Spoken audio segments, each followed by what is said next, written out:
आप सभी बच्चों का हमारे channel official channel RJT campus में फिर से स्वागत है, बहुत बहुत स्वागत है। तो बेटा काउंटडाउन बिगिंस, ठीक है। फिर अगेन आप लोग यहाँ प्रेजेंट हो, मैं प्रेजेंट हूँ और हमारा टारगेट 14 डेज का गोइंग ऑन 5th डे। आज का दिन 5वां है, चैप्टर नंबर 5वां, क्लास 12 बोर्ड एग्जामिनेशन 2026 20 फरवरी की तैयारी, ठीक है। कॉपी पेन लीजिए, बैठ जाइए, शांति से अच्छे से लेक्चर को वॉच कीजिए। आज का लेक्चर बहुत छोटा है, चैप्टर हमारा बहुत छोटा है, इसमें बहुत ज़्यादा न्यूमेरिकल्स नहीं है। चूँकि हम लोग न्यूमेरिकल्स पार्ट को ही कवर कर रहे हैं, पूरे आपको सिलेबस में हम लोग न्यूमेरिकल्स पार्ट को ही कवर कर रहे हैं, थ्योरेटिकल पार्ट को कवर नहीं कर रहे हैं। जो भी एक्सपेक्टेड न्यूमेरिकल्स है उसको ही हम लोग कवर करेंगे। तो आज का जो चैप्टर है उसमें बहुत ज़्यादा न्यूमेरिकल्स नहीं पूछे जाते हैं। आज का जो चैप्टर है बेटा मैग्नेटिज्म एंड मैटर है, चैप्टर 5 है। इसमें जो न्यूमेरिकल्स आते हैं बार मैग्नेट के साथ कुछ होते हैं और कुछ मैग्नेटिक मटेरियल्स का कुछ फॉर्मूला बेस्ड एकदम होता है, ठीक है ना। और कुछ ज़्यादा इसमें न्यूमेरिकल्स का कॉन्सेप्ट नहीं बनता है। 2024 में भी आपको क्वेश्चन आया था, उसमें 1-2 नंबर के आए थे। अभी भी आपको बहुत कम मार्क्स के क्वेश्चन आए थे इस बार भी। तो बहुत ज़्यादा न्यूमेरिकल्स यहाँ से चांसेस कम है, लेकिन आ सकता है 1-2 नंबर का क्वेश्चन हो सकता है, तो भी आपको उसके लिए तैयारी करनी है। स्टार्ट करते हैं, कॉपी पेन लेकर के बैठिए शांति से, ठीक है। चलो chapter 5 magnetism and matter, most important numericals, ठीक है। पहला, सबसे पहले आते हैं बार मैग्नेट। बेटा बार मैग्नेट क्या होता है? नेचुरल मैग्नेट है। बार मैग्नेट नेचुरल मैग्नेट होता है, उसकी मैग्नेटिक फील्ड नॉर्थ पोल से निकल के साउथ पोल की तरफ इंटर होती है, ठीक है। अब देखो मैंने कुछ फॉर्मूला लिखा है बार मैग्नेट का। बार मैग्नेट लिया है, उसके बीच का डिस्टेंस डी लिया है, ठीक है। दोनों पोल्स के बीच का डिस्टेंस डी है, north pole south pole. North pole को बेटा पॉजिटिव मैग्नेटिक चार्ज मानते हैं, साउथ पोल को नेगेटिव मैग्नेटिक चार्ज मानते हैं, याद रखना। नॉर्थ पोल को positive magnetic charge, south pole को नेगेटिव मैग्नेटिक चार्ज मानते हैं। डाइपोल जो होता है, बार मैग्नेट जो है एक डाइपोल की तरह काम करता है और it is equivalent to solenoid. Solenoid की तरह काम करता है बार मैग्नेट, आपका डाइपोल की तरह भी काम करता है, आपको याद रखना है। और 4 फॉर्मूला लिखा है बार मैग्नेट से related. Capital M into D लिखा है। क्या है? Dipole moment, magnetic charge multiplied by length. Dipole moment की डायरेक्शन किधर से किधर होती है? साउथ पोल से नॉर्थ पोल की तरफ, ध्यान रखना है। तो डाइपोल मोमेंट की डायरेक्शन साउथ पोल से नॉर्थ पोल की तरफ होता है। उसके बाद डाइपोल को किसी एक्सटर्नल मैग्नेटिक फील्ड में रखेंगे तो उसकी पोटेंशियल एनर्जी -m.b, ठीक है। अगर आप इसको ब्रेक करते हैं तो क्या होगा? तो बोलेंगे इसको अगर हम लोग ब्रेक करेंगे तो आप इसको लिखेंगे m का मैग्नीट्यूड b का magnitude into cos theta. Theta क्या है बेटा? तो डाइपोल मोमेंट और मैग्नेटिक फील्ड जिसमें डाइपोल रखा हुआ है उसके बीच का एंगल, तो मैग्नेटिक फील्ड और डाइपोल के बीच का एंगल आपका थीटा हो जाएगा। यहाँ पे टॉर्क का बोलोगे कि डाइपोल को किसी एक्सटर्नल मैग्नेटिक फील्ड में रखेंगे, मैग्नेटिक डाइपोल को मतलब कि बार मैग्नेट को किसी एक्सटर्नल मैग्नेटिक फील्ड में रखेंगे तो हो सकता है कि मैग्नेटिक फील्ड के कारण से उसके ऊपर टॉर्क लगे। टॉर्क का क्या फॉर्मूला होगा? m×b, वेक्टर m×b, ठीक है। क्या लिखेंगे? इसको ब्रेक करेंगे तो आप मैग्नीट्यूड अगर बात करेंगे तो m into B into sine theta into N cap, इसका मॉड कर दो। तो ये डाइपोल मैग्नेटिक मोमेंट के ऊपर टॉर्क जो लगेगा उसकी मैग्नीट्यूड हो जाएगी। एन कैप आपका यूनिट वेक्टर है जो आपको टॉर्क के डायरेक्शन को इंडिकेट करता है। आपको याद रखना है डाइपोल मोमेंट का, डाइपोल मोमेंट, बार मैग्नेट का dipole moment m into D vector. m क्या है? मैग्नेटिक चार्ज है, ठीक है। डी वेक्टर क्या है? तो साउथ पोल से नॉर्थ पोल की तरफ आपका जो डायरेक्शन है उसको हम डाइपोल मतलब कि वेक्टर डी के रूप में डिनोट करते हैं। यू क्या है? पोटेंशियल एनर्जी है, -m vector dot B vector, ठीक है। आप यहाँ पे माइनस लगा दीजिए साथ में, ठीक है। मैग्नीट्यूड लोगे तो माइनस को हटा सकते हो, ठीक है। टॉर्क का formula m×b, mb sin theta N cap कर दिया। वर्क डन, डाइपोल को रोटेट करने में, एक डाइपोल को एक्सटर्नल मैग्नेटिक फील्ड में रोटेट करने में कितना वर्क करना पड़ेगा? तो बोलोगे कि अगर डाइपोल मैग्नेटिक फील्ड के साथ θ1 एंगल बनाए, θ1 क्या होगा? तो बोलोगे डाइपोल की एक्सिस के साथ, डाइपोल अपनी एक्सिस के साथ θ1 एंगल बनाया तो θ1 से θ2 रोटेट करने में कितना वर्क करना पड़ेगा? m into B, capital M into B dipole moment, magnetic field जिसमें रखा हुआ है, cos θ1 माइनस cos θ2, ये आपको याद रखना है। एक और चीज़ है, अगर बार मैग्नेट शॉर्ट मैग्नेट है, शॉर्ट मैग्नेट किसको बोलते हैं? तो शॉर्ट मैग्नेट वो होता है कि बार मैग्नेट का जो लेंथ होता है ना उसके कंपैरिजन में अगर हम कोई डिस्टेंस कंपैरिजन मतलब कि चूज़ करते हैं, जो डिस्टेंस में हमें मैग्नेटिक फील्ड निकालना है, कुछ भी निकालना है, तो वो डिस्टेंस अगर बहुत ही बड़ा है तो हम कहते हैं कि डाइपोल क्या है? शॉर्ट डाइपोल है। दो लाइन आपको याद रखना है, एक्सियल और perpendicular bisector, broad side on position, axial position, ठीक है ना। एक एक्सियल पोजीशन और एक आपको परपेंडिकुलर बाइसेक्टर, दोनों जगह पे मैग्नेटिक फील्ड। आप कहेंगे कि सेंटर से आर डिस्टेंस पर एक्सिस के मतलब कि परपेंडिकुलर बाइसेक्टर के ऊपर मैग्नेटिक फील्ड कितना होगा, तो आप यहाँ पे लिखेंगे mu naught by 4 pi M by R cube. अगर हम एक्सियल पॉइंट पे आते हैं सेंटर से आर डिस्टेंस पर, तो आपको बोलेंगे मैग्नेटिक फील्ड कितना होगा, mu naught by 4 pi 2 M by R cube. ये आपको याद रखना है। This is a magnetic field at axial point and bisector due to short dipole at a distance R from the centre of the dipole. Dipole मतलब bar magnet, ठीक है।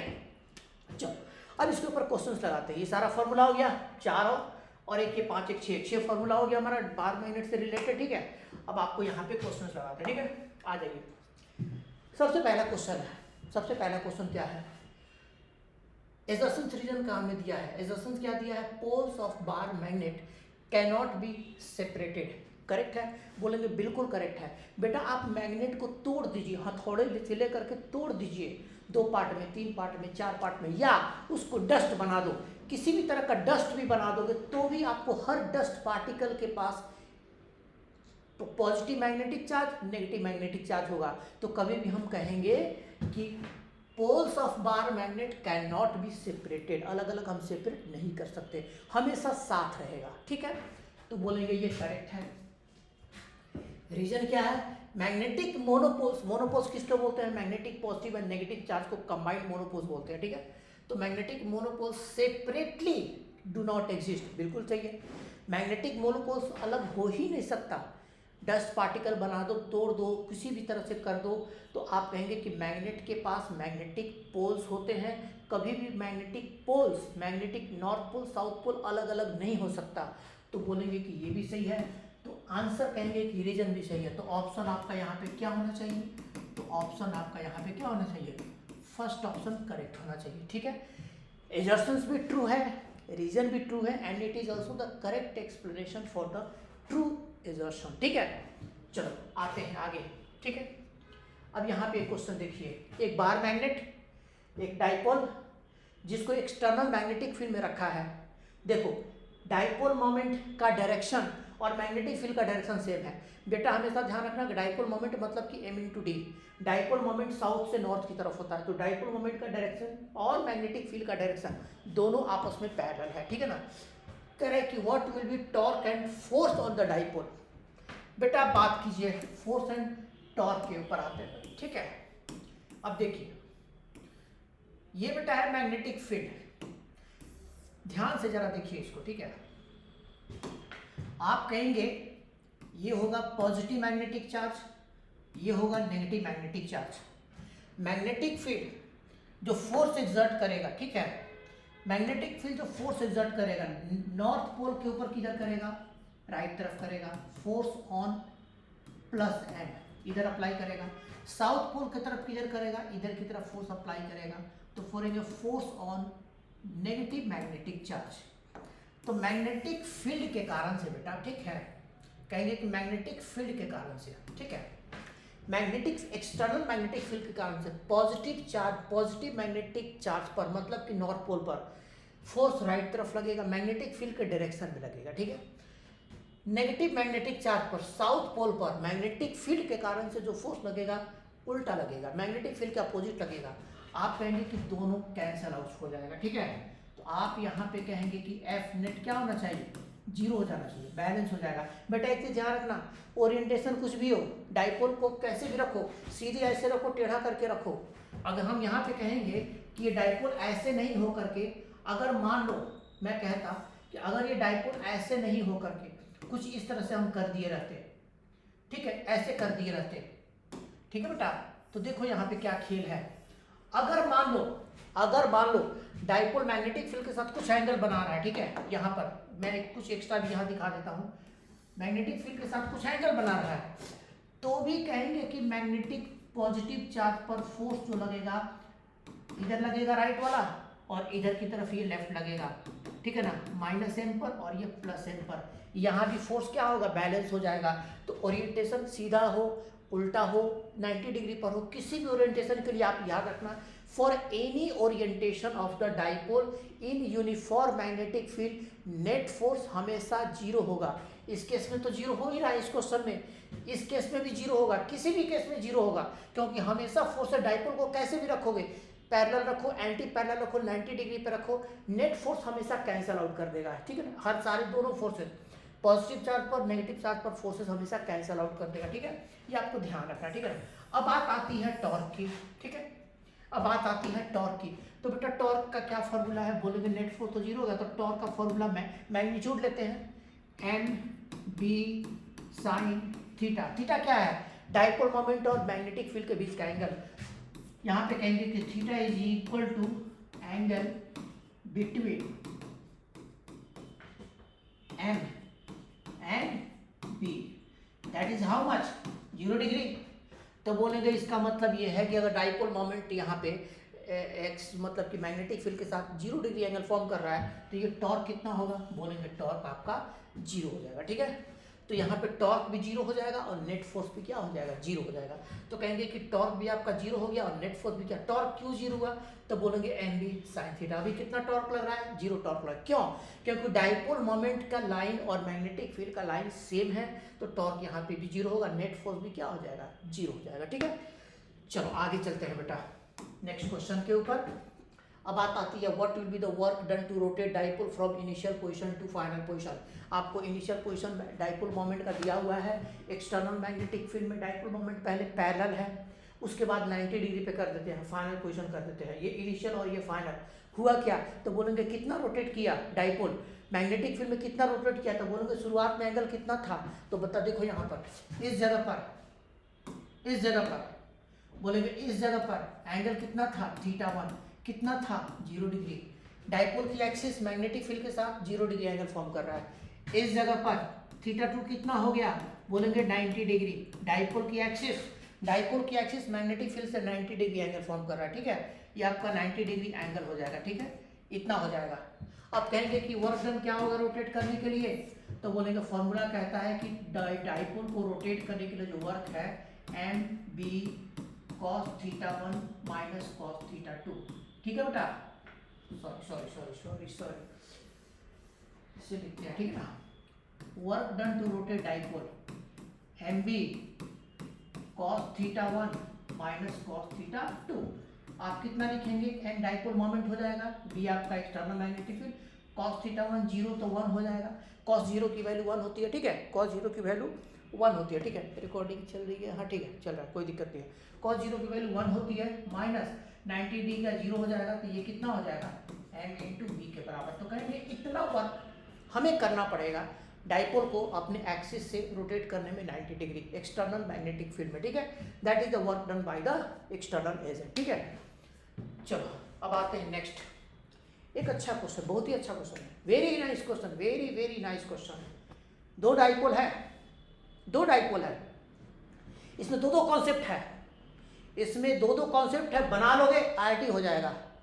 दो concept है, डाइपोल कैसे रखा हुआ है, दो डाइपोल है 90 डिग्री पे रखा हुआ है, साउथ नॉर्थ, ठीक है। अब कह रहा है, बहुत ही अच्छी क्वेश्चन है, ट्रिकी क्वेश्चन है, what will be magnetic field at P due to short magnets if each have dipole moment capital है। यहाँ तो बेटा डिफिकल्ट है, आप तो बोलोगे ये तो एक्जेक्ट, ये तो पॉइंट किसी के लिए ना एक्सिस पर लाई कर रहा है ना परपेंडिकुलर बाइसेक्टर पर लाई कर रहा है, तो बेटा इसका एक ट्रिक है, दोनों डाइपोल को एक सिंगल डाइपोल बना दो। आप देखो ये दोनों, एक डाइपोल इधर की तरफ एम, चूंकि नेचर सेम है, एक डाइपोल इधर की तरफ एम हो जाएगा बेटा। ये जो दोनों डाइपोल हैं, ठीक है, ये जो दोनों डाइपोल है, ये कुछ इस तरह का हो जाएगा, इसको ऐसे करो, हाँ ठीक है, दिस इम्प्लाई दैट, नहीं ऐसे ही नीचे ही रखते हैं बेटा, कोई दिक्कत नहीं। इन दोनों डाइपोल को हम लोग कैसे दिखा सकते हैं, नीचे वाले डाइपोल का डाइपोल मोमेंट इधर दिखा दो, ठीक है, कितना हो जाएगा एम, ऊपर परपेंडिकुलर जो परपेंडिकुलर है उसको ऊपर दिखा दो, कितना हो जाएगा, ये बोलेंगे ये भी एम होगा। तो आप कहेंगे कि जो ऊपर वाला जो फिगर दिया हुआ है क्वेश्चन में, ठीक है, क्वेश्चन में जो फिगर दिया है, नीचे वाला जो हॉरिजॉन्टल डाइपोल है उसका डाइपोल मोमेंट m ले लिए, इधर वाले का डाइपोल मोमेंट m दे लिया, दो डाइपोल का कॉम्बिनेशन का रिजल्टेंट क्या होगा, तो बोलेंगे दोनों का रिजल्टेंट। आप क्या करते हैं, रिजल्टेंट डाइपोल, ठीक है ना, मोमेंट निकालते हैं, ठीक है बेटा, रिजल्टेंट डाइपोल मोमेंट फाइंड करते हैं।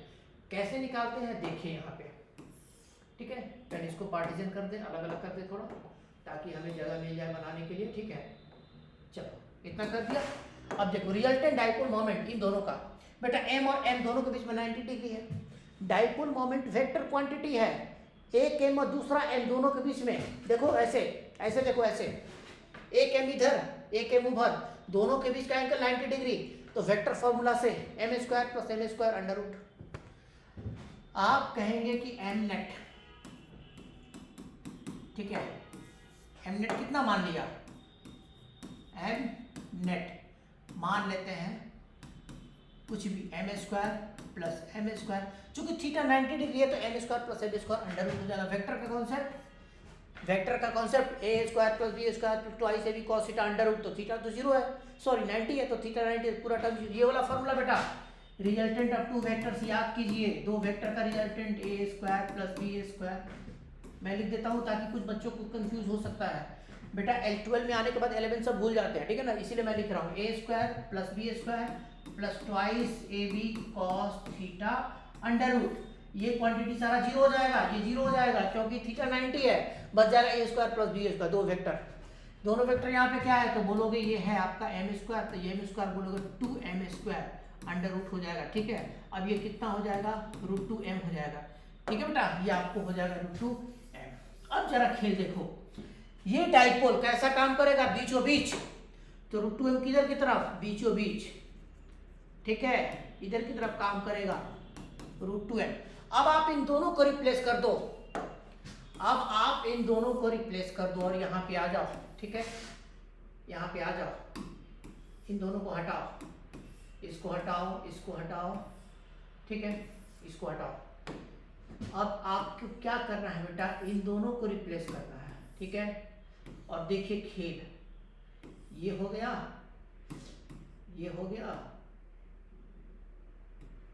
ठीक है, इसको हटाते हैं,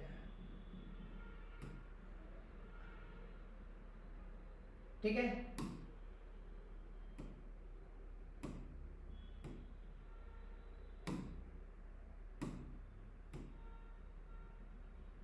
अब ठीक है, ये रुक जाओ एक मिनट थोड़ा सा सीधा करने दो इसको, ठीक है, अब ठीक है,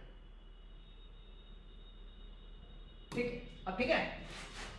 तो बेटा ऐसे एक एन हो गया और एक साउथ पोल को भी ले लो, दिखा दो यहाँ पर। आप कहेंगे कि ये डाइपोल, जो दो डाइपोल जो था हमारा, वो दो डाइपोल जो था ये दोनों मिल करके मिल गया, इसकी डाइपोल मोमेंट कितनी, बोलोगे इसकी डाइपोल मोमेंट √2m और इसके सेंटर से डिस्टेंस कितना r। अब ये डाइपोल के लिए p पॉइंट क्या हुआ, एक्सियल पॉइंट, कितना distance, r distance, dipole moment कितना √2m, दो का मिलकर √2m, कहानी खत्म, अलग अलग निकालने की जरूरत नहीं थी, इतना आसान, सोचो ट्रिकी क्वेश्चन। अब देखो, अब यहाँ पे क्या करेंगे, अब हम एक्सियल पॉइंट वाला फॉर्मूला लगाएंगे, तो एक्सियल पॉइंट पर मैग्नेटिक फील्ड क्या होता है, μ0 बाई 4 पाई 2m, तो 2m की जगह √2m by r3, that's all, कहानी खत्म। हमने क्या किया, दो डाइपोल को सिंगल मान लिया, single dipole, net dipole moment निकाला, सिंगल बना लिया, सिंगल बना के √2m हो गया, और √2m को डाइपोल मोमेंट मान करके यहाँ पे μ0 by 4 pi 2 times m by r3 की जगह m की जगह √2m कर दिया, ठीक है, दैट्स ऑल, ये हमारा कहानी खत्म, ठीक है बेटा। चल अब आते हैं कुछ फॉर्मूला देख लो, अब दूसरे टॉपिक पे आते हैं, मैग्नेटिक मटेरियल के ऊपर आते हैं। बेटा छोटा टॉपिक है, बहुत ही सिंपल है, आप इसको कुछ देख लीजिए, ठीक है ना, आसानी से, और इसको देख लीजिए कैसे होता है।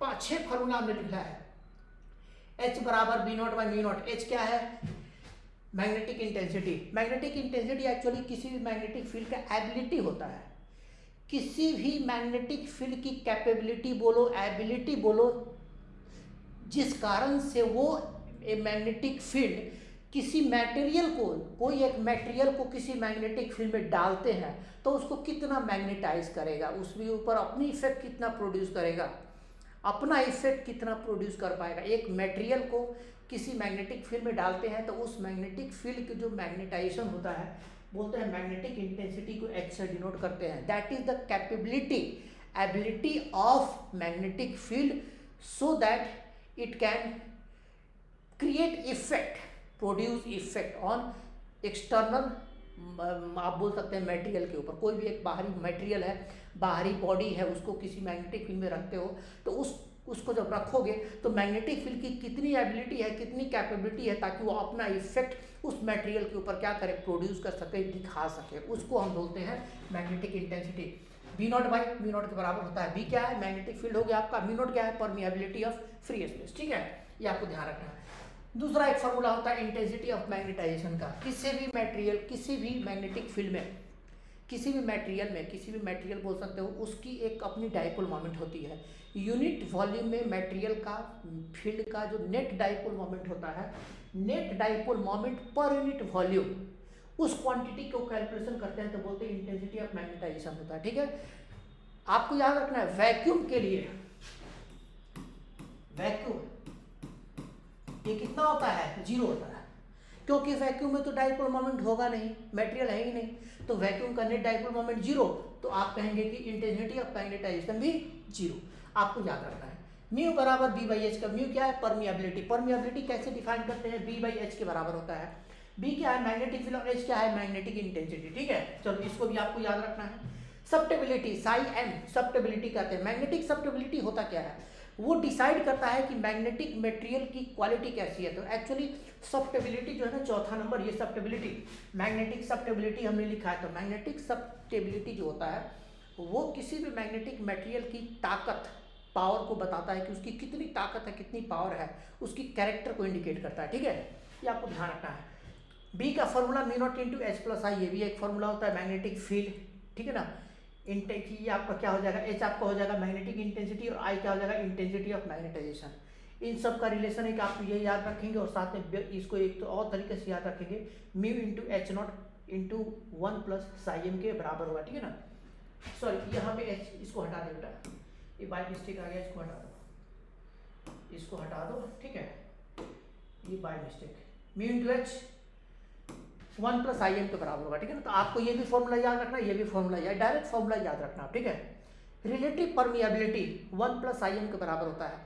रिलेटिव परमिएबिलिटी मटेरियल का दिया हुआ है, आप साई एम निकाल सकते हैं, सब्टेबिलिटी निकाल सकते हैं। सब्टेबिलिटी दिया हुआ है, म्यू आर निकाल सकते हो। क्वेश्चन बोर्ड में डायरेक्ट इसके ऊपर कुछ आता नहीं है, डायरेक्ट पूछ देता है कि हाँ इस फॉर्मूला को डायरेक्ट बेस्ड आप इसमें कुछ कुछ पूछ देगा, आप इसको याद रखेंगे। ठीक है ना, अब एक लास्ट चीज और याद रखेंगे। ठीक है ना, इन सारे फॉर्मूला का थोड़ा बहुत यूज, इसका थोड़ा बहुत यूज, थोड़ा बहुत इस फॉर्मूला का यूज हम लोग करेंगे कहाँ पर, तो कहेंगे कि इस जगह पे। एक मैंने टेबल आपको एक्स्ट्रा बना दिया, इस टेबल को याद रखना अच्छे से। आप पहले इसका स्क्रीनशॉट ले लीजिए, आप सबसे पहले बेटा इसका स्क्रीनशॉट ले लो जल्दी, क्विक, फटाफट। ठीक है, ये आपके लिए बहुत काम आएगा, बहुत काम आएगा आपके लिए। ठीक है, चलो, मटेरियल 3 तरह के, पैरामैग्नेटिक, डायमैग्नेटिक, फेरोमैग्नेटिक, सबकी सब्टेबिलिटी, रिलेटिव परमिएबिलिटी और टेम्परेचर के ऊपर डिपेंडेंस।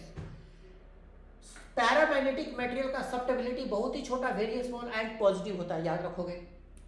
ठीक है, रिलेटिव परमिएबिलिटी बहुत ही छोटा होता है, और पैरामैग्नेटिक का सब्टेबिलिटी टेम्परेचर का इनवर्सली प्रोपोर्शनल होता है। टेम्परेचर बढ़ाओगे पैरामैग्नेटिक मटेरियल की सब्टेबिलिटी बढ़ेगा। ठीक है, दूसरा डायमैग्नेटिक के लिए सब्टेबिलिटी स्मॉल एंड नेगेटिव होता है, ध्यान रखना, ये तब आता है क्वेश्चन एग्जाम में। उसके बाद बोलोगे रिलेटिव परमिएबिलिटी लेस देन 1 होगा, रिलेटिव परमिएबिलिटी डायमैग्नेटिक के लिए 1 से छोटा एंड पॉजिटिव होगा, 1 से छोटा 0, 1 से छोटा 0 से बड़ा, आपको याद रखना है। सब्टेबिलिटी टेम्परेचर के ऊपर डिपेंड नहीं करेगा, इंडिपेंडेंट होता है। ठीक है ना, आपको याद रखें, इंडिपेंडेंट होता है। ठीक है ना, ये आपको ध्यान रखना है। ठीक है, दूसरा यहाँ पे आप याद रखोगे इस जगह पे, very less, very large, very large, susceptibility very large. Mu R क्या होगा, तो बोलोगे म्यू आर होगा आपका, म्यू आर जो होता है यहाँ पे वेरी म्यू आर की value very large and greater than 1000 और सब्टेबिलिटी 1/t माइनस टी सी का इन्वर्सली प्रोपोर्शनल। टी क्या है? टेम्परेचर, और टी सी कहलाता है क्यूरी टेम्परेचर, ठीक है ना। तो ये आपको याद रखना है, ठीक है। ये सारी चीज़ें हैं, थोड़ी बहुत हैं, कॉन्सेप्ट है, आप इसको याद कर लेना अच्छे से, ठीक है। थैंक यू सो मच, इससे ज़्यादा कुछ नहीं है। Thank you so much for watching our video. कल हम लोग 6 फरवरी को नेक्स्ट चैप्टर इलेक्ट्रोमैग्नेटिक इंडक्शन के ऊपर आ जाएंगे, ठीक है। आज इसको अच्छे से कर लो, कल हम लोग EMI के ऊपर आएंगे, ठीक है। Thank you so much for watching my video, thank you.